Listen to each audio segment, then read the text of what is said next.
ती दोन्ही ठाकरे एकत्र आलेले आहेत आणि विजय मेळावा वरळी डोम या ठिकाणी पार पडत आहेत। आपल्यासोबत मनसेचे नेते संजय नाईक आहेत। सर, काय सांगाल, शिवसेना मनसे दोन्हीही प्रवास तुम्ही पाहिलेला आहे।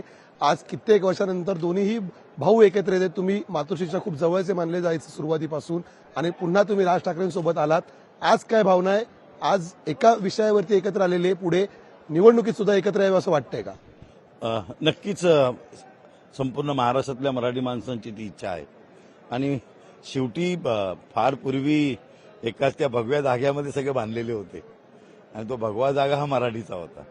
माननीय शिवसेना प्रमुखांबरोबर काम करत असताना तो आनंद त्यावेळेला मिळत होता। तो कदाचित असं वाटतं की या पुढच्या काळामध्ये सगळ्या महाराष्ट्राला पाहायला मिळेल। नक्कीच।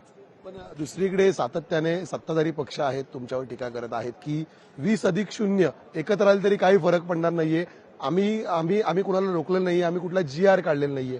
मग तुम्ही काय सांगाल त्यांना? नाही, मुळात हा काढलाच का होता हा मुद्दा आहे। तिथून साहेबांनी जो विषय घेतला की खरं म्हणजे 5वी पासून हिंदी असताना पहिलीपासून घेण्यामागचं षडयंत्र होतं। त्याचं मुख्यतः महाराष्ट्रामध्ये आता आपण सगळ्या ठिकाणी पाहताय की अनेक जे आहेत आमचे देशातले बांधव, जे आपण त्यांना परप्रांतीय बोलणार नाही, पण शेवटी आज ते सुद्धा या मराठी भाषेबद्दल बोलायला लागलेले आहेत।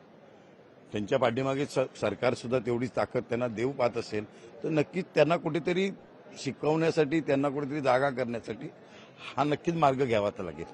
एक प्रश्न मनसेला राजकीयदृष्ट्या विचारला जातोय। काँग्रेसने आता सांगितलेलं आहे की मनसे सोबत असेल ठाकरेंना तर आम्ही सोबत राहणार नाही। काँग्रेस सोबत जाण्याची मनसेची तयारी आहे का? मात्र मला असं वाटतं की तो निर्णय साहेबांचा असेल, पण काँग्रेस हा केंद्रातला पक्ष आहे।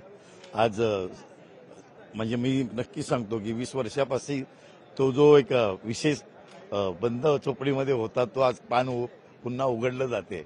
मला असं वाटतं की काँग्रेस आली काय, पण दोन भाऊ आणि त्यांची ताकद जर असेल तर महाराष्ट्रामध्ये जे बाळासाहेबांनी घडून पाहिलं होतं ते नक्की घडू शकतं। धन्यवाद आमच्याशी बातचीत केल्याबद्दल। हे होते संजय नाईक आणि त्यामुळे बाळासाहेबांनी जे घडू पाहिलं होतं ते दोन भाऊ एकत्र आले तर निश्चित ती ताकद महाराष्ट्राला पाहायला मिळेल असंही त्यांनी म्हटलेलं आहे। कॅमेरामन आदित्य देसाईसह मी चेतन नावरे, मुंबई। लोकशाही मराठी ऐका, पहा, जागरूक रहा।